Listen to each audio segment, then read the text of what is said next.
Hebreus 13, versículo de número 1, está escrito assim: permaneça a caridade fraternal.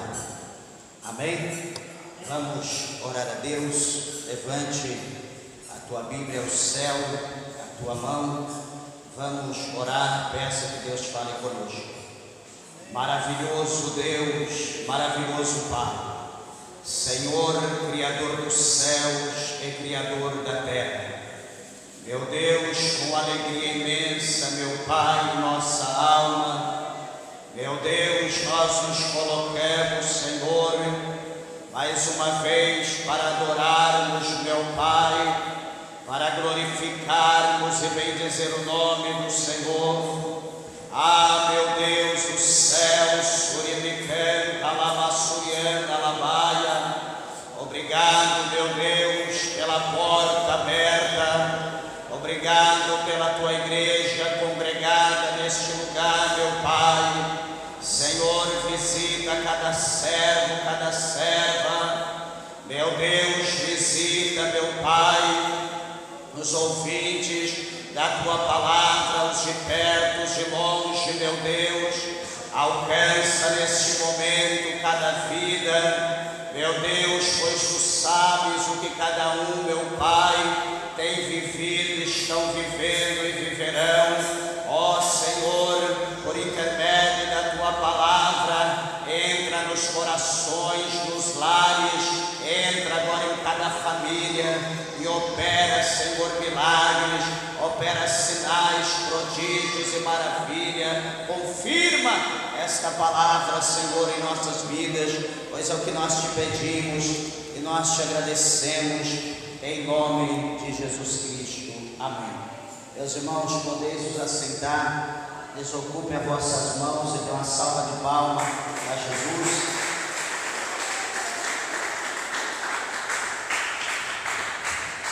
Graças a Deus.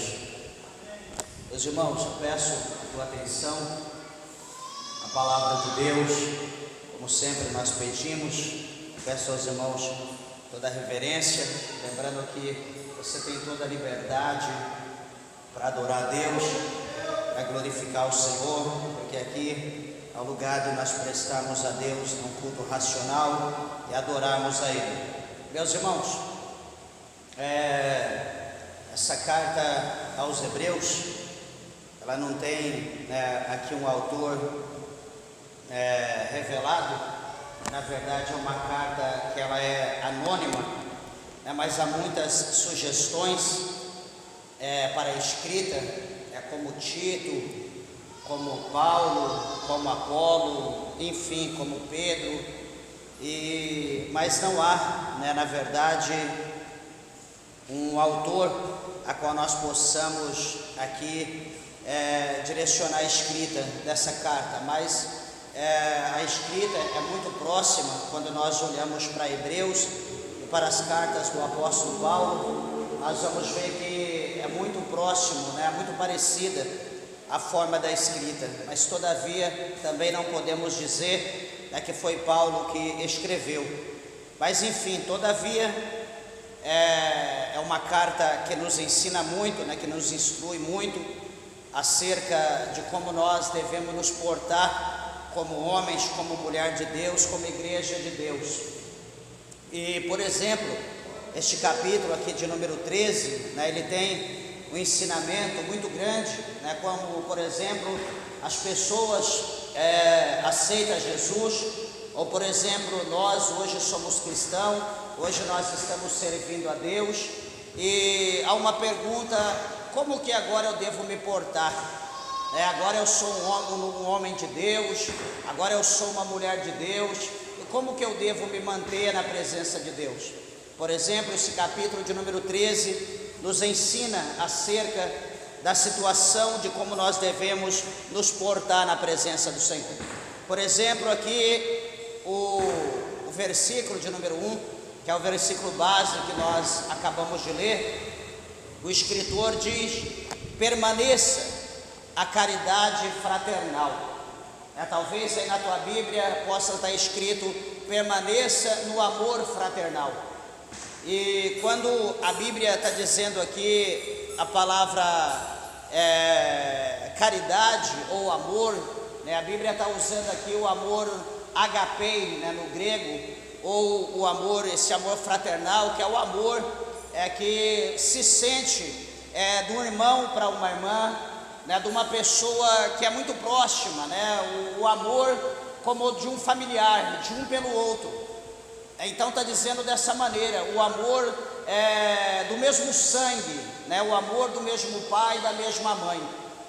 E então é muito interessante isso, porque esse amor aqui a qual o escritor aos Hebreus está dizendo para permanecer, né, na caridade fraternal, ele está dizendo para que todos nós, né, que ele está escrevendo para a igreja, está escrevendo para o povo hebreu, né, o povo judeu, e para toda a igreja em Cristo Jesus até a consumação do século. Talvez você já leu e você não atentou para isso. Então este amor que ele está dizendo, essa caridade fraternal, ou este amor fraternal, é aquele amor de um homem, né, de um irmão para o irmão, de uma irmã para uma irmã, do irmão para o irmão, ou vice-versa, né? E o que isso vai nos levar? A pessoa que vive a esse amor sanguíneo, a esse amor de família, é muito interessante, porque o amor, né, o irmão com o outro irmão, por mais que amanhã ele possa ter uma discussão, um desacordo, um desentendimento, é irmão dele, ele não vai abrir mão, né, do seu relacionamento, da sua amizade, do seu amor, porque é seu irmão, não é seu inimigo.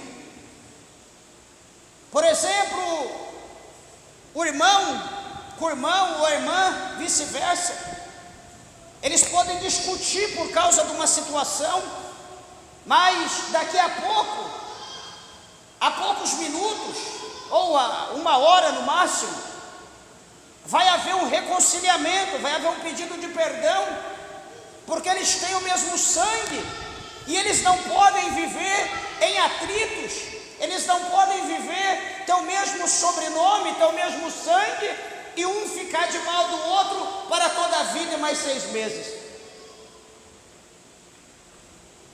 Então, a base aqui deste capítulo 13 é o amor fraternal, é o amor sanguíneo. E com base no amor, o escritor aos Hebreus vai mostrar aqui para nós várias coisas, né, nesse mesmo capítulo. Pode manter a tua Bíblia aberta, que a pessoa que é irmão, ele vai manter. Por quê? Porque é seu irmão, porque é sua irmã. Ele não vai poder abrir mão do que está escrito aqui. Então é um ensinamento para nós que estamos servindo a Deus. Observe o versículo de número 2. Ele está dizendo: não vos esqueçais, ou não vos esqueceis da hospitalidade, porque por ela alguns, não sabendo, hospedaram anjos. Olha aqui, ele está dizendo para a igreja, para os irmãos: olha, vocês não devem esquecer da hospitalidade. O que é hospitalidade? Hospitalidade é o irmão teu, ou o irmão meu, que mora em outra cidade, em outro estado. Ele veio até mim, e o que eu devo fazer para ele? Abrir a porta da minha casa e recepcioná-lo na minha casa, com almoço, com jantar, um café, e até mesmo, se possível, dormir na minha casa, passar 1, 2 dias, dependendo da situação a qual ele tiver que resolver. Então a hospitalidade é você receber o teu irmão na tua casa, é você abrir a tua casa e hospedar alguém que é o teu irmão de longe. Eu estou dizendo aqui, meus irmãos e irmãos, não é o meu irmão, por exemplo, que está lá em São Paulo, ou você aqui, que tem um irmão que mora lá na Bahia, ou que mora lá no Sul. Não, eu estou dizendo irmãos em Cristo, que tem o mesmo sangue na veia, filho do mesmo Pai, que somos todos nós que somos crentes em Cristo Jesus. Sabia que você é meu irmão? Sabia que a irmã que está do teu lado é tua irmã, o irmão que está aí é teu irmão? O sangue que corre na nossa veia é o sangue de Cristo. É o sangue de Cristo que corre na nossa veia. Diante da palavra de Deus, todos nós somos irmãos. Então veja, ele está dizendo aqui para nós não esquecer da hospitalidade, porque alguns não sabendo, né, praticando a hospitalidade, hospedaram na sua casa anjos. E meus irmãos, quando se fala que hospedaram em casa anjo, a Bíblia está mostrando para nós aqui que no passado, eu vou dar pelo menos quatro referências ao suficiente, de pessoas que hospedaram em sua casa anjo, sem saber.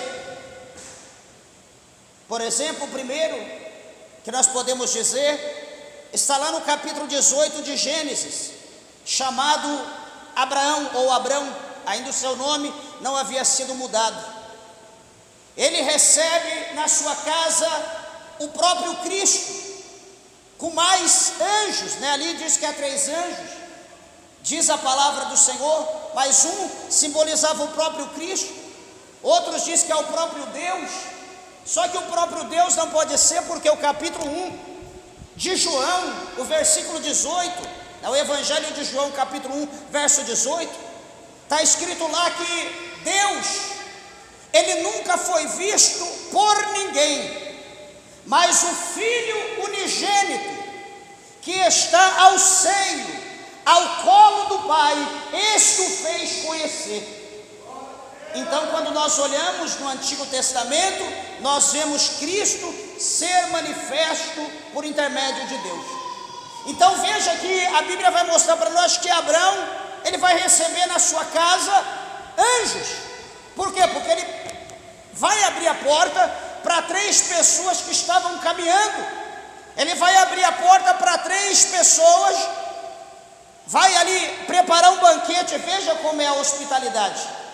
Ele recebe aquelas pessoas, ele não conhecia, ele nunca havia visto, está no capítulo 18 de Gênesis, ele nunca havia visto aquelas pessoas. Ele recebe, ele está sentado ali na sombra, próximo da sua casa, da sua tenda, ele vê aquelas pessoas vindo, o que ele vai fazer? Ele vai recepcionar, ele vai receber aquelas pessoas da sua casa, ele vai dar ordem para que se prepare ali uma boa carne de uma vitela nova, né, uma vaca nova, um filhote.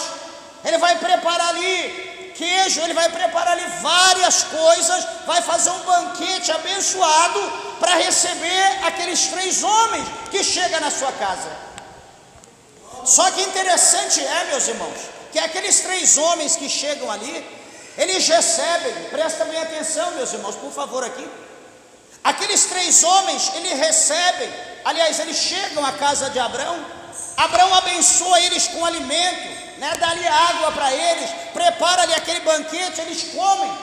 E a partir então daquela comida, a partir daquela refeição, daquele alimento ali que eles saciam, a Bíblia vai mostrar para nós que eles vão fazer uma promessa a Abraão. Eles vão dizer para Abraão que neste ano agora da vida, neste tempo da vida, Abraão ia ter um filho. Abraão ia ser abençoado com um filho, era a promessa que o Senhor estava fazendo. Abraão, ele poderia duvidar, poderia, como a Bíblia vai dizer que Sarai, lá dentro da tenda, dentro da sua casa, atrás da cortina, ela vai dar risada, ela vai sorrir. Por quê? Porque ela já estava idosa, o tempo dela já tinha passado, o tempo de ter filho já passou. O Senhor faz a promessa, ela dá risada. Meus irmãos, o Senhor vai perguntar para Abraão: Abraão, há porventura alguma coisa impossível para o Senhor teu Deus? Abraão, ele é bombardeado com essa pergunta. Por causa do quê? Por causa da dúvida de Sara, de Sarai. Ela está dando risada, o Senhor diz: Sara, ela riu. Ele vai dizer: não, eu não ri, você riu. Ah, eu não ri, você riu. Então peraí, para acabar com a dúvida, o teu filho vai se chamar Isaac. Quando você tiver o teu filho, o nome dele vai ser Isaac, que significa riso, porque você riu. Então observa, concluindo essa parte, o anjo foi à casa como homem, chegou à casa de Abraão, foi recepcionado, comeu, foi bem tratado, e o que acontece? Ele é abençoado com uma promessa, que no próximo ano ele ia ter um filho na sua mão. Benção, acaba essa parte. A Bíblia diz que 2 daqueles anjos seguem em direção a Sodoma e Gomorra. No capítulo 19 do mesmo livro, a Bíblia vai mostrar para nós que está Ló nos portões de Sodoma, está ali como juiz, julgando a causa do povo, ele entre outros. E a Bíblia diz que 2 anjos chegam ali e vão até a casa de Ló. Eles vão hospedar-se na casa de Ló. A Bíblia vai mostrar para nós que ali houve um desentendimento, um desacordo, porque quando Ló ele recebe aqueles homens na sua casa, a Bíblia diz que os moradores de Sodoma bateram a porta de Ló, pedindo para que Ló deixasse sair aqueles recepcionados, aqueles 2 senhores, ou aqueles 2 anjos que entraram. Eles queriam que aqueles anjos, aqueles senhores saíssem, porque eles queriam se relacionar intimamente com eles. Na tua Bíblia está escrito que os sodomitas queriam conhecê-los, mas conhecer não é de uma forma formal, não é de uma forma de dizer: olha, eu me chamo fulano, eu me chamo ciclano, você é quem quer. Não, eles queriam ali abusar daqueles anjos, porque eles eram exímios pecadores, sodomitas.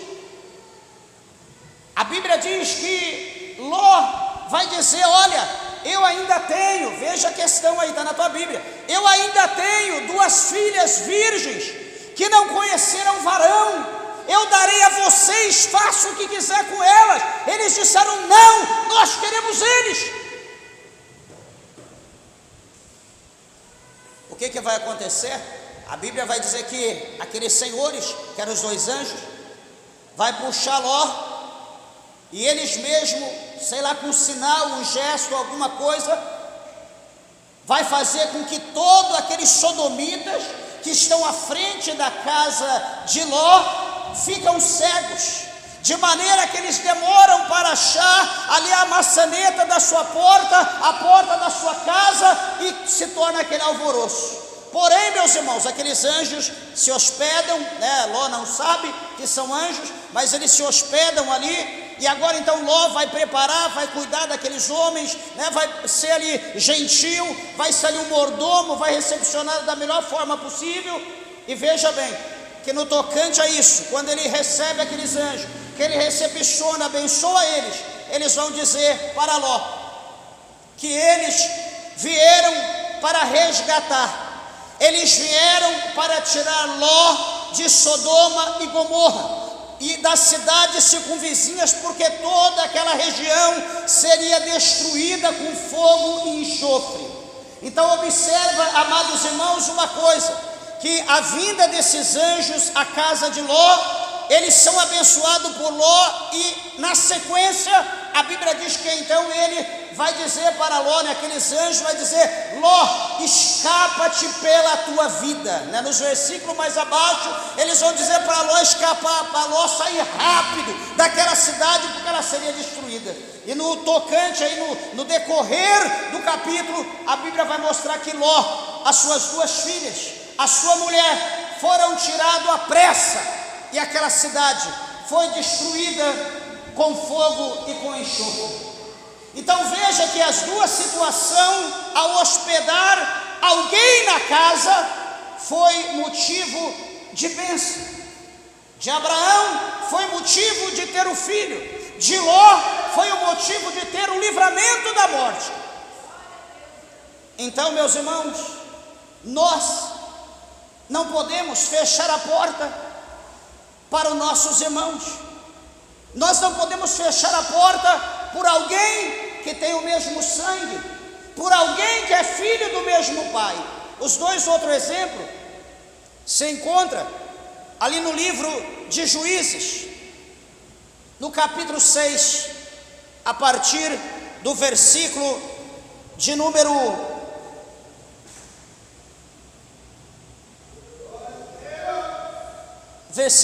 11. A Bíblia vai mostrar para nós que tem ali um homem chamado Gideão. Quem nunca ouviu falar de Gideão? Quando nós olhamos o capítulo 10, o 11, aliás, o capítulo 6, o versículo 10, 11, nós vamos ver que Israel, eles deslizam. A Bíblia vai mostrar que eles caem por ordem de Deus, por permissão de Deus, na mão dos filisteus. E eles vão ser escravos dos filisteus por 40 anos. E a Bíblia vai mostrar para nós então que o Senhor Deus vai levantar um juiz, a saber, Gideão. E esse Gideão, ele vai estar malhando trigo no lagar. E observa uma coisa, que vai aparecer a presença de Deus, vai aparecer o anjo do Senhor. E aquele anjo ali, a presença daquele anjo, vai capacitar com as palavras, vai estimular Gideão a crer na palavra de Deus, a crer no chamado de Deus, de maneira que Gideão, ele vai dizer que ele é pequeno, ele vai dizer que a tribo dele é pequena, ele vai dizer que ele é o menor da casa dele, ele vai usar o diminutivo para tudo. Mas detalhe, Deus tem negócio com o homem pequeno, Deus tem negócio com pessoas pequenas, com pessoas humildes. Deus não tem negócio com pessoas inchadas, pessoas grandes, pessoas que se sentem poderosas. Deus tem negócio com aqueles que são pequenos, aqueles que se humilham. E veja que Gideão, então, ele foi impactado pela palavra de Deus. Gideão foi impactado pela ordem de Deus, ali pelo chamado de Deus. E por intermédio da presença do Senhor, dele receber a presença de Deus, ele preparou um banquete, ele preparou ali comida, ele preparou um alimento, e ele ali concedeu aquele anjo, e aquele anjo então desaparece. E a Bíblia vai mostrar que então, por intermédio de Gideão e 300 homens, todo o povo de Israel foi liberto da mão dos midianitas, aliás, da mão ali dos filisteus. Então nós vemos que ele deu ouvido, ele recebeu, ele e o povo receberam o livramento. O último exemplo que eu quero dizer aos irmãos está um pouquinho mais à frente, está no capítulo 13, no versículo 2. Esse homem, a Bíblia diz que o seu nome é um homem da tribo de Dan, cujo nome é Manoá. Esse homem tinha uma mulher, que essa mulher era estéril, era uma mulher que não podia ter filhos. E chega um dia que o anjo do Senhor chega àquela mulher, a mulher de Manoá, a Bíblia não revela o nome, e faz a ela uma promessa, que ela era estéril, mas que o Senhor estava abrindo a sua madre, que Deus iria dar a ela um filho, e que esse filho seria o escolhido de Deus, e que esse filho seria o nazireu de Deus, não passaria navalha na sua cabeça, ele não tocaria em nada imundo, ele não beberia nenhuma bebida com álcool, nada, ia ser uma pessoa separada para o ministério de Deus. E o filho dessa mulher, o filho de Manoá, ia livrar o povo de Deus que estava escravizado na mão dos filisteus novamente. A Bíblia diz que essa mulher, a mulher de Manoá, ela se preocupa em comunicar ao seu esposo, porque imagina um casal que vive há muitos anos e nunca tiveram filhos, e de repente do nada aparece um homem e faz uma promessa dessa e vai embora. Ela se desesperou, ela correu foi atrás do seu marido, gritando, procurando ele ali no seu trabalho, no campo, até que o achou, e expôs toda aquela situação, toda aquela promessa que fora feita ao seu marido.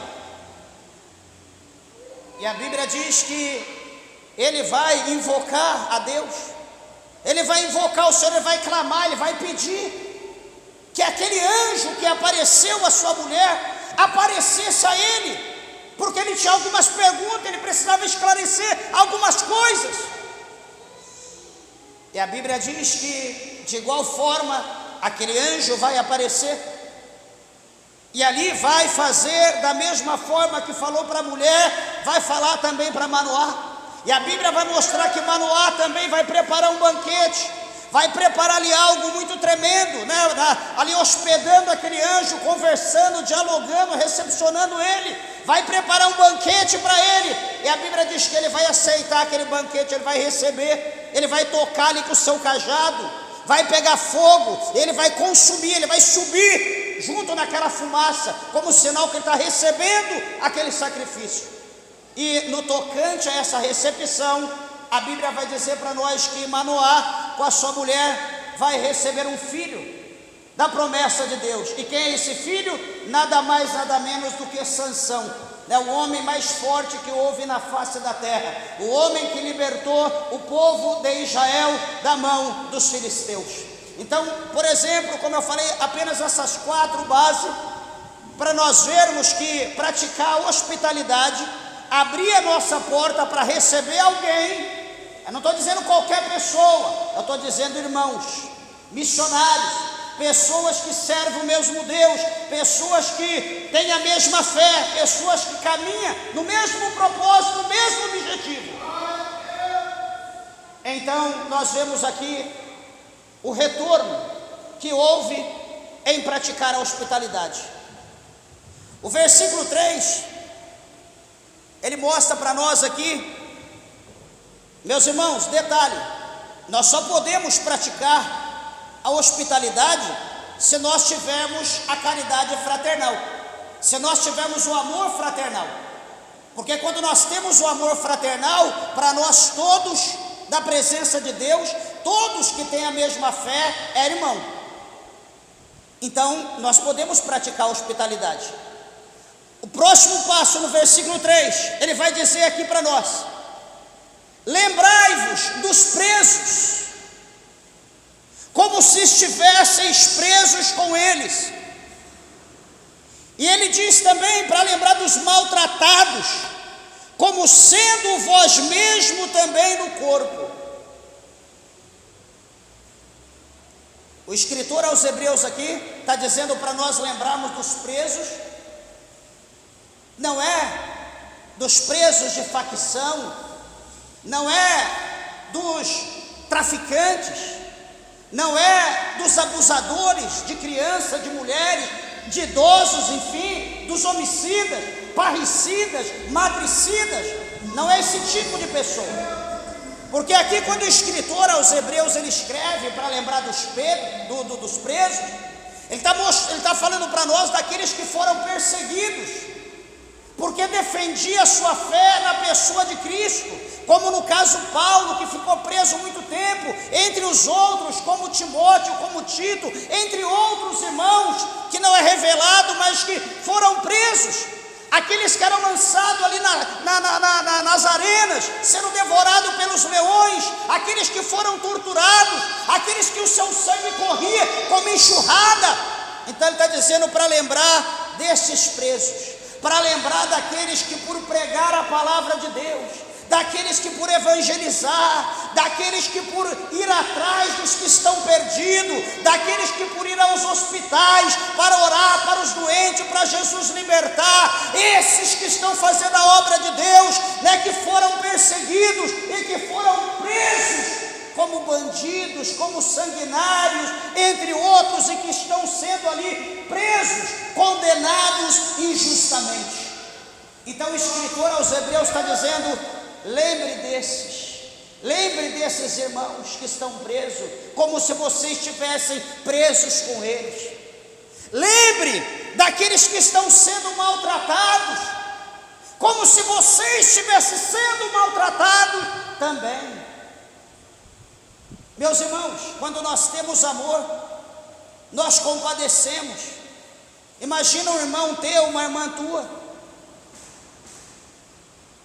fazendo alguma coisa errada, ela vai presa, você procura inocentá-la de qualquer jeito, mesmo que fez algo errado. Você ama, meu Deus, não acredito com meu irmão, não acredito que a minha irmã fez aquilo, como que pode? Uma pessoa tão boa não demonstrava, né, essa atitude, não demonstrava essa personalidade, mas é minha irmã, é meu irmão, eu não posso abandoná-los. Eu amo, eu creio que Deus vai tirar de lá. Vamos escolher o melhor advogado, vamos pedir que Deus mude o coração, o pensamento, que ele não erre mais, que não faça mais isso. Isso sendo uma pessoa errada. O nosso sangue, o nosso irmão carnal, nós pensamos assim. Aqui o escritor aos Hebreus está dizendo para nós pensarmos assim dos nossos irmãos em Cristo, aqueles que têm o mesmo sangue, filhos do mesmo Pai, aqueles que padecem por amor a Cristo. Não é por fazer coisa errada, não é por matar, não é por roubar, não é por traficar, é aqueles que padecem por amor a Cristo. É aqueles que são condenados injustamente. Então, só tendo o amor fraternal, nós podemos amar, nós podemos nos colocar no lugar dessas pessoas. Olhando aqui para o versículo 4, ele diz assim também: venerado, presta bem atenção, venerado seja entre todos os matrimônios, e o leito sem mácula. Aqui ele está dizendo acerca do casamento. Ele está dizendo aqui que o matrimônio, o casamento, é algo que foi instituído, é algo que foi criado pelo Eterno, pelo próprio Deus, como está lá no capítulo 2 de Gênesis. Deus constituiu o matrimônio. Deus, ele criou o homem, Deus criou a mulher.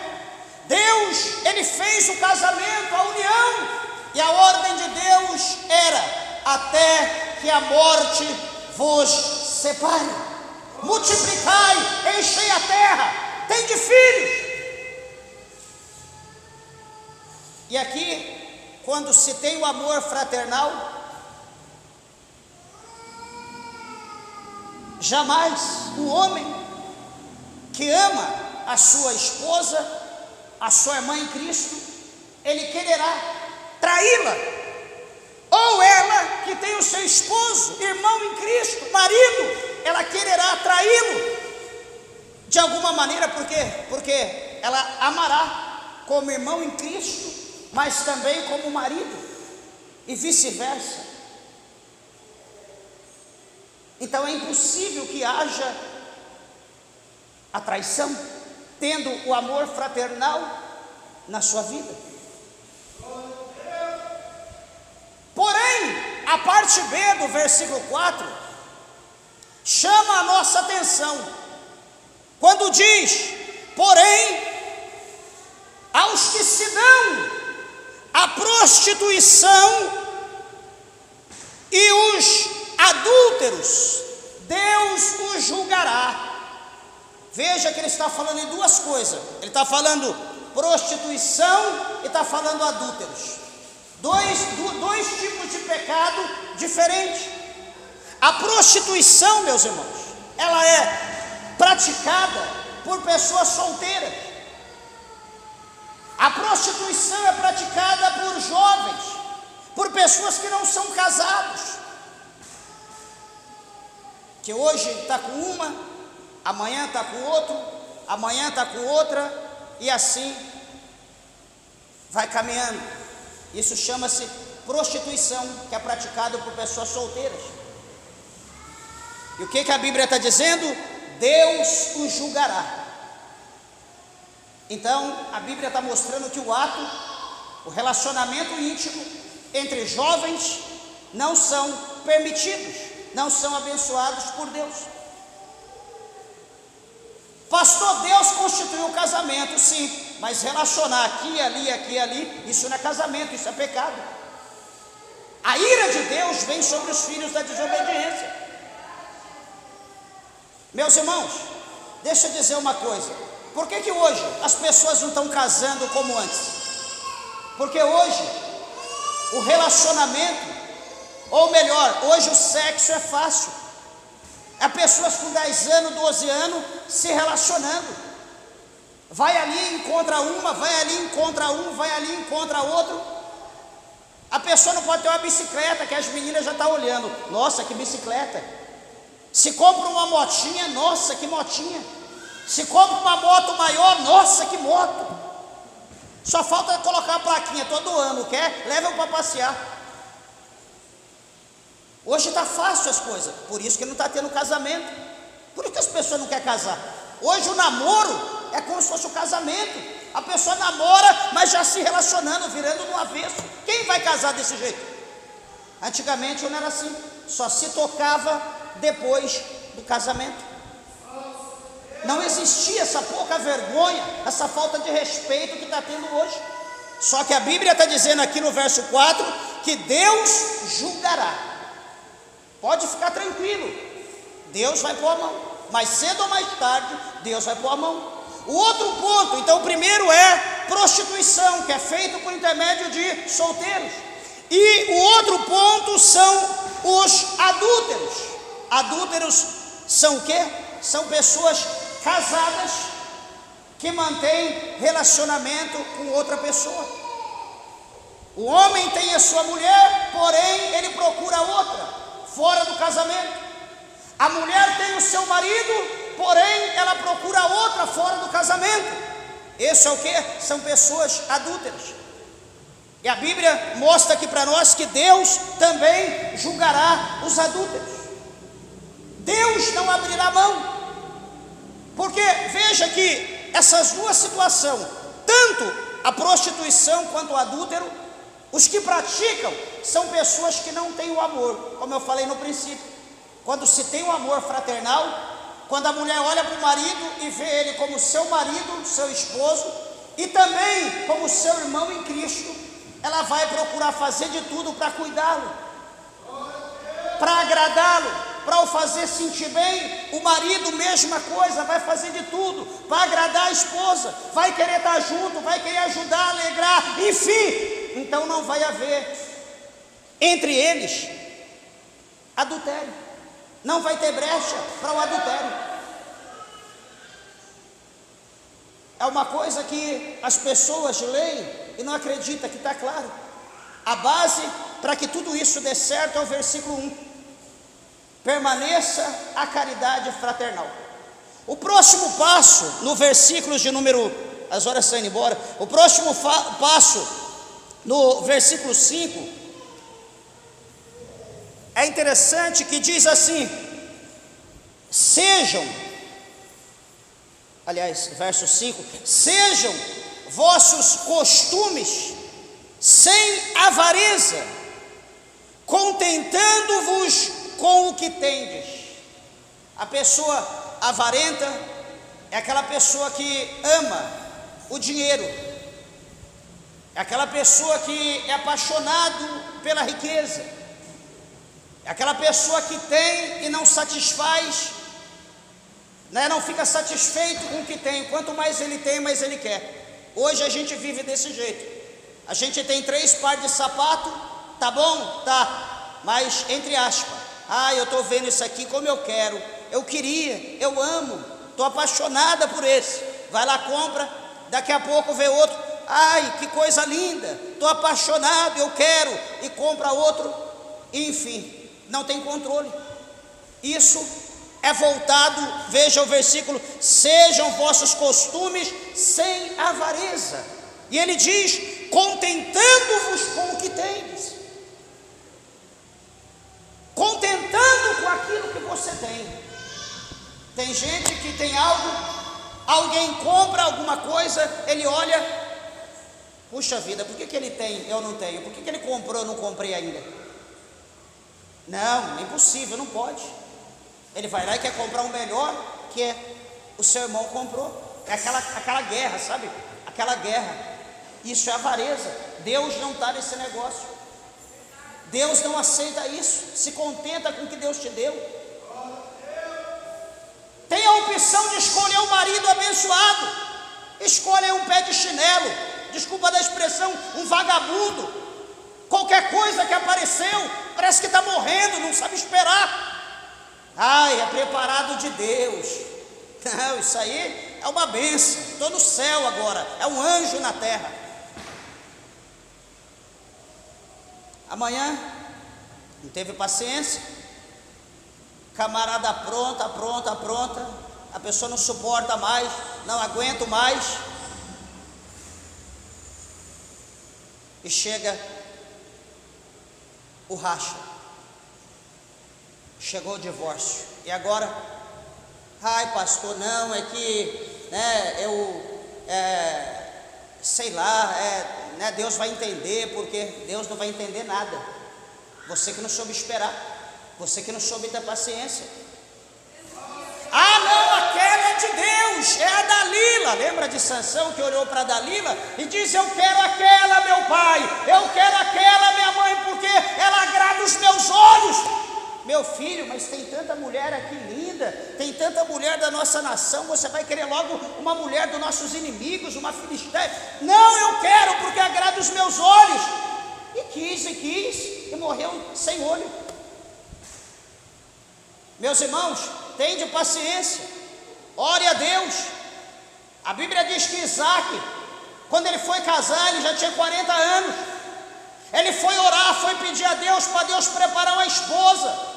A comitiva que o seu pai enviou para a terra do seu tio Labão demorou tempos. Foi lá e trouxe uma esposa, não que ele viu, que ele olhou numa revista na internet. Ele esperou, a esposa veio, chegou diante dele, ele olhou, se apaixonou e foi a sua esposa até a morte. 40 anos, hoje ele está com 15. Ai, não estou aguentando, estou morrendo. Ai, nossa. Vai jejuar, vai queimar carne, vai se aproximar de Deus, se contenta. Continuação do versículo 5, porque ele disse: não te deixarei, nem te desampararei. O Senhor está falando para você conformar com o que você tem, porque Deus não te deixará e nem te desamparará. Fique em paz, descanse em Deus. É a promessa que Deus fez para Abraão. Abraão, aqueles que te abençoar serão abençoados, aqueles que te maltratar serão maltratados. Abraão, a minha presença estará contigo todos os dias, estará com o povo todos os dias. Não é à toa que estava lá nuvem de glória, não é à toa que estava lá coluna de fogo, 24 horas todo dia, junto com o povo. Deus não abandona, Deus não despreza ninguém. O próximo passo, versículo 6, ele diz: e assim, com confiança, ousamos dizer: o Senhor é o meu ajudador, e não temerei o que me possa fazer o homem. Está vendo? Ele está dizendo com confiança. Nós podemos dizer: o Senhor é o meu ajudador, e eu não temerei o que me possa fazer o homem. Então, quando nós, meus irmãos, amamos a Deus, quando nós fazemos tudo na direção de Deus, tudo no querer de Deus, nós podemos ter a certeza que a nossa colheita, ela vai ser próspera, que a nossa bênção, ela vai ser grande. Por quê? Porque Deus é o nosso ajudador. Pode se levantar quem quiser se levantar, pode levantar o inferno, mas eles vão cair por terra, porque maior é Deus que está conosco. Quando nós estamos fazendo aquilo que Deus quer que nós façamos, pode levantar quem quiser se levantar, mas não vai prevalecer, porque nós estamos dentro do plano de Deus. O próximo versículo, provavelmente encerraremos nele devido ao tempo. Ele diz aqui, é o versículo 7, ele fala: lembrai-vos dos vossos pastores, que vos falaram a palavra de Deus, a fé dos quais imitai, atentando para a sua maneira de viver. Meus irmãos, aqui o escritor aos Hebreus, ele está chamando ou levando o povo, nós, a igreja de Deus, a fazer uma reflexão acerca dos nossos líderes, acerca dos nossos pastores ou daqueles que já partiram, que não estão mais conosco aqui nesse mundo. Ele está dizendo: lembrai dos vossos pastores que vos falaram a palavra de Deus, aqueles que pregaram. Lembra no início da tua fé, aquele pastor que te ensinou como ser um homem de Deus, como ser uma mulher de Deus, aquele pastor que te ensinou a ir para o monte, que te ensinou a congregar, a jejuar, a fazer a obra de Deus, que te ensinou a ser um obreiro, que te ensinou a ser um ministro, ser uma missionária, um missionário, aquele que, como diz a palavra de Deus, que ensinou a palavra, por mais que doía, mas ele pregava com amor. Ele dizia: olha, é dessa maneira, mas Deus, ele exorta, Deus corrige todos aqueles que ele tem por filho, como está escrito no capítulo 12 de Hebreus. Ele diz: a fé dos quais imitai. Imite a fé desses pastores, daqueles que te ensinaram, aqueles que morreram em Cristo, que combateu o bom combate, acabou a carreira, guardou a fé. Imite a fé deles. E ele diz ainda: atentando para a sua maneira de viver. Meus irmãos, isso aqui é interessante.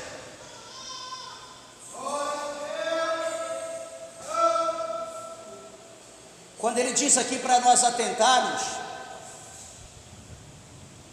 para a maneira que os nossos pastores viveram ou viviam, é interessante porque, veja bem, hoje nós, se a gente fizer dois grupos, ou se colocarmos dois grupos, presta bem atenção, um grupo de 3 pessoas que vive na pureza, que vive na santificação, na obediência, que vive ali buscando a Deus como se fosse um monge, estivesse ali retirado, vivendo só para Deus, e tivesse outro grupo, que aquele grupo fosse um grupo na mesma quantidade de gente, intitulado também crente, mas fosse como hoje, os crentes, Deus abençoe, curte funk, rap, rock and roll, toma uma cervejinha, um pouquinho de álcool, não tem problema, estivesse aí nas igrejas, na Church Black, ou as igrejas negras, preta, esses crentes aí, sabe, que não tem compromisso nenhum com Deus, e fosse para soltar a gente e dizer: observe os dois grupos e veja em qual que você vai se dar bem para se adaptar. Se brincar de 100 pessoas, observando esses dois grupos, um ou outro iria naqueles que vivem em castidade, aqueles que vivem em santificação, um ou outro iria. A maioria iria procurar o lado depravado, o lado da libertinagem. O lá não são crente também, é filho de Deus do mesmo jeito, vão para o céu. Então iria a maioria para aquele lado errado do que para o lado certo. E aqui a Bíblia está dizendo para imitar a sua maneira de viver. Você olhar para o teu pastor, para o teu líder, para o teu ensinador, e você observar a maneira dele, você falar: não, eu vou observar, eu vou ser como o meu pastor, eu vou procurar andar como o meu líder, eu vou procurar ser como ele, eu vou procurar ter uma vida santa como a vida dele, eu vou procurar seguir as instruções, os ensinamentos, porque eu creio que o que ele está falando é verdade, e isso vai me levar ao céu.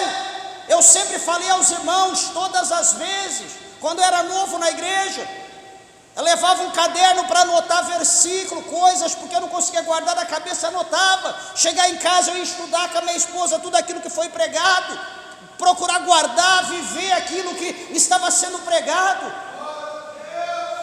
Não estou dizendo para você me seguir, mas o capítulo 11, versículo 1 de 1 Coríntios, o apóstolo Paulo diz: sede meus imitadores como eu sou de Cristo.